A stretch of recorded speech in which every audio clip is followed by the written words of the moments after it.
Welcome, friends. It's Kaylee Bird, and today we are going to talk a little bit about how you can become better at drawing. I've got a few tips and suggestions for someone who's been doing it for her whole life. So if you learned something today, please hit that thumbs up button so more people will see it. Make sure you're subscribed and ding the notification bell so you're back every single week for all the best fine art tutorials and art biz advice.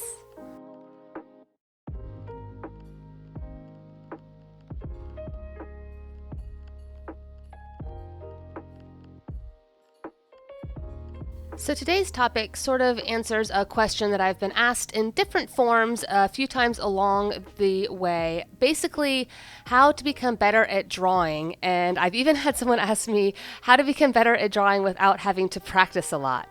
And I can tell you the first answer is you can't get better at anything without practicing. Like nothing in the world can you get better at without practicing. So I hate to be the bearer of bad news if this is bad news to you, but you can't get better at drawing without practicing. There's actually a very famous rule of thumb that says if you want to become a professional at something or a master at something, you need to put in 10,000 hours of practice.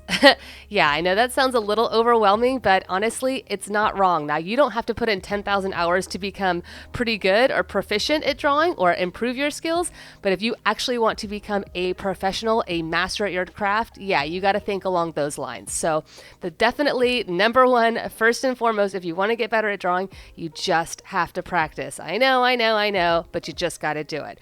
And honestly, one of the best ways to practice is to just pick up simple objects, draw bottles, a little flower, maybe some just boxes or something. Seriously, simple objects arranged in a still life in front of you, drawing from life, is one of the very best ways that you can ever practice. Even if drawing and painting still lifes is not your ultimate goal, figuring out how to represent very simple shapes in front of you is going to be the foundation of learning how to draw well. Another good thing you can practice drawing is your hand, and literally just having your hand right in front of you. You can practice that anytime, anywhere. If you're sitting on the subway, if you're, waiting in the doctor's office or something, like at any point you could whip out a little pen and paper and literally just practice drawing whatever hand you don't write with. And that is going to be one of the best ways for you to learn how to draw more complex shapes. I do actually have an entire hand drawing workshop. This is not supposed to be a plug just for my workshop, but if you are serious and want to learn how to draw hands well, I do actually have a workshop. You can look at it down below. I've got it on Skillshare as well as my website. That is a great help. If you can draw a hand, you can basically draw anything. Next, one of the best pieces of advice I can give you is be consistent. The thing is that you've probably heard that old saying, if you don't use it, you lose it. And that is definitely true for drawing. You need to be consistent with your sketching and practicing, because if you're not, then literally you will start to lose your skills rather quickly. I'm actually surprised. I've been drawing, 20 plus years, and if I don't sit down and draw anything for, a couple of weeks or a month or something, even I start to feel rusty. So it doesn't matter how long you've been doing it. You need to be consistent in order to actually make real progress.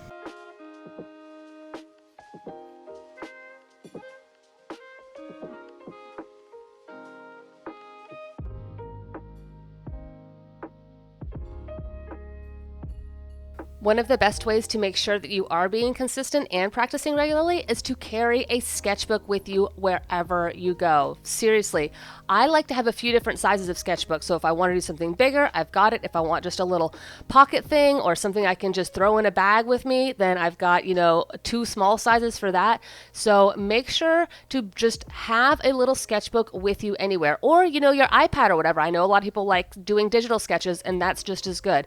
The best way to make sure that you're consistent is by consistently having the material that you need, and you need to just push yourself to draw and to sketch constantly. One of the best things you can do is not to worry about nice drawings or fancy materials or getting things perfect for quite a while. Just literally get your hand and eye used to coordinating on the most simple sketches. I actually recently had a friend of mine suggest using a pen so that you don't get all mixed up trying to erase and try to be perfect. Now, I've got to say, I don't sketch with a pen, but I don't think that that's a bad suggestion whatsoever, because one of the things that younger artists can tend to do is be super self-critical, and if everything isn't beautiful or perfect, they get really frustrated and just give up, and then they never want to do it again. But the thing is that all really good artists have done a bunch of, might I say, crappy work. Like, there's a reason why a sketchbook is usually a private, personal, visual journal of an artist and not something they put on display, and that is because there's something very liberating and also very helpful for practicing if you can just literally make artwork that you do not expect to be perfect or beautiful. Just go for it. Just get something down. Just try to mimic that form, even if it's literally like a 7 or 12-minute drawing or something. Like, it doesn't have to be a big, long production for that to count as a great, great, great piece of practice.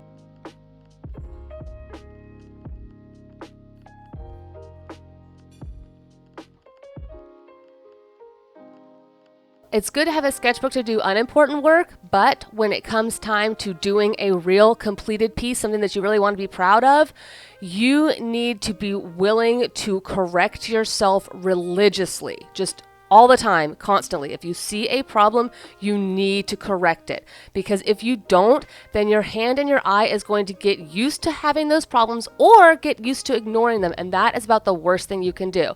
So trust me, I know you're seeing my drawing and I'm just kind of like going from the top to the bottom and looking pretty good, but I have done about 1,000 drawings like this before that I have corrected religiously. So just be willing when you're trying to do something that really counts, that you're going to need to correct over and over and over again, and pretty soon you'll be correcting less and less and less.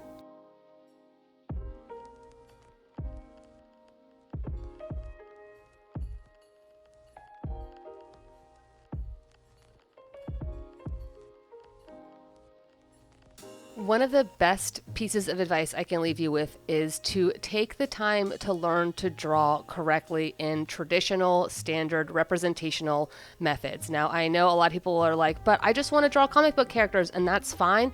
But trust me, everything you do in life is going to be more compositionally sound if you have learned the traditional, quote unquote, correct techniques first. Then you can decide to go break all the rules, do anything you want, skew proportions, whatever. But trust me, you want to learn traditional methods first so that whatever rules you're breaking, you're doing it conscientiously and not just because you don't know what you're doing.